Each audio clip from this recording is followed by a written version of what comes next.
Well, your final product, after you've identified all your parameters, your cycles, your price, your squaring of time, then you look at the high probability in respective to that specific hour in squaring of the time. So you have the maximum or intense energy clusters, which is being conveyed on your planetary hour from that specific point in time. So the trigger position, you have to get the high level of accuracy. So if you needed that 100%, supposedly, even though we already know the price and squaring of time, it's one of the same thing. If you have already identified the exact point in time, then you evidently know the price.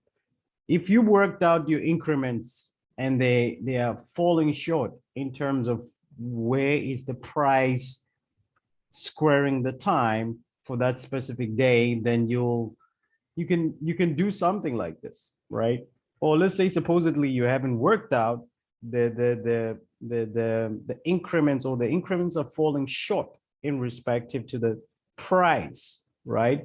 You want that specific minutes to an hour to this day, right? And the price all in together. So you must have that harmonic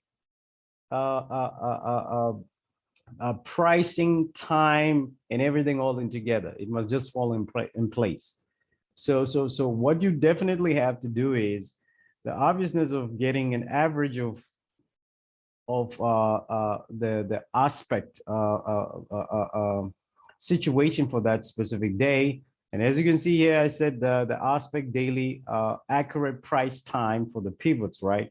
And this is what I have of the planetary hours. I already know there's Jupiter within this time, 9, and then we have 9, 8, 9, Mars, and then Sun.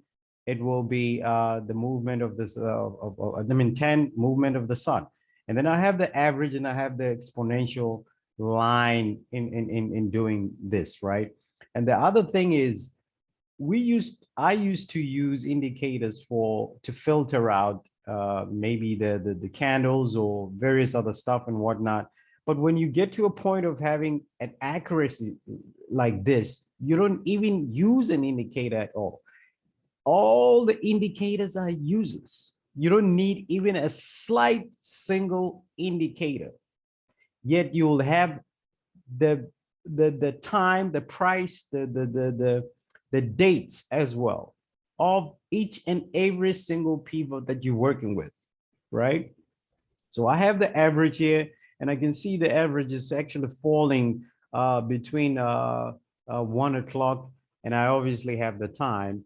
And then I also double check what is going on with in terms of the specific movement of today's cycle, right? This is just a small fraction of what's going on, right? A small fraction.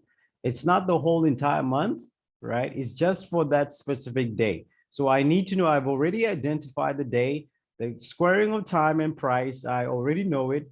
I might have worked out the small fraction, or I might be falling short in terms of the increments that I've worked out in that specific price, because I already got I already got the dates. The date is already there. Then what I will do is I will look at the small cycles for that specific day. And what I see as I've averaged out from what I had from my planetary hours, I will definitely have this 12, as you can see, going to 1 o'clock. It's the same thing, but someone will be asking, why didn't I just jump in here, which is roughly about 9 o'clock as well? But I need the last hour. And again, exponential line that I've drawn up, it basically gives me that accuracy. And obviously I would have something like this. It will look something like this. And pretty much there's a lot of details behind what I'm showing you here. And heliocentrical and also geocentrical, you'll also see what's actually going on there. And because you need to know, as the energy is being transferred, Where is it more aggravated and all that and so on and so forth.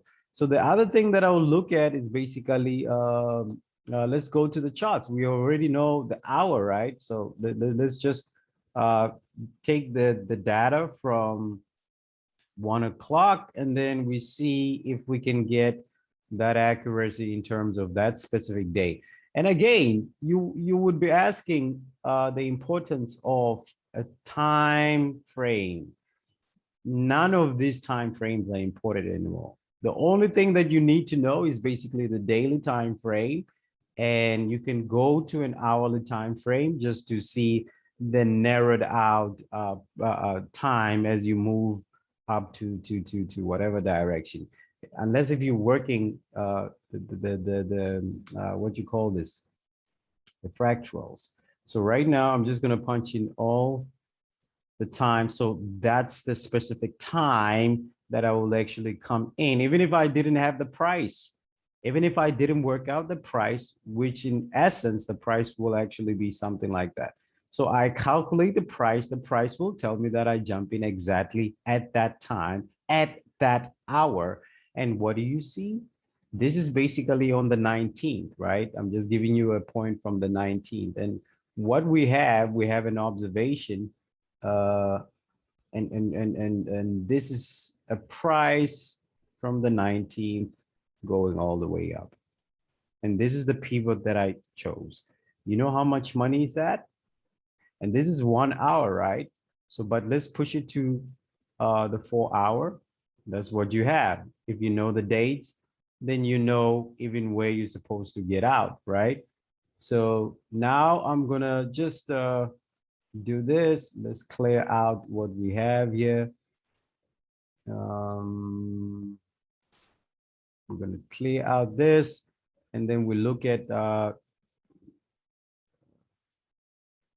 it from here. So you know how much money is that? And I've told you when is the cycle gonna start uh, uh, slowing down, right? And where are we going in terms of the cycle for this week in particular? So you would have jumped in right there, and then guess what? You know how much money is that with NASDAQ? That's a lot of money for that movement. And how many days is this? 1, 2, 3, 4, 5, 6, 7, 8, 9, 10, 11. Roughly about two weeks, 2 weeks, about 12 candles or so. We're already on it. We already know what we're doing up there as well. So that's what you basically have. So unfortunately, I can't be sharing more than that. You know, the value of this information, no one can pay me enough money to show you exactly what's happening here. But that's what you basically have to look at. You don't need any indicator. You don't need to be worried about a time frame, not a single indicator, not even to filter out any charts or anything like that. Whether I had the charts or I didn't even have the charts. Even if I didn't have the charts, it's the same thing. If I can get rid of the charts, let's say I didn't have the charts. Let's say there were no charts at all. It still remains the same thing. You can get rid of the charts completely, but as long as you have the time and the price, that's what you're evidently going to come to. It's that simple. If I didn't have the charts and it was like this, purely, I would have jumped in right there at that specific time and price and trade like that. And then I already know when is my exit. In fact, you don't even need the charts anymore. That's what it is.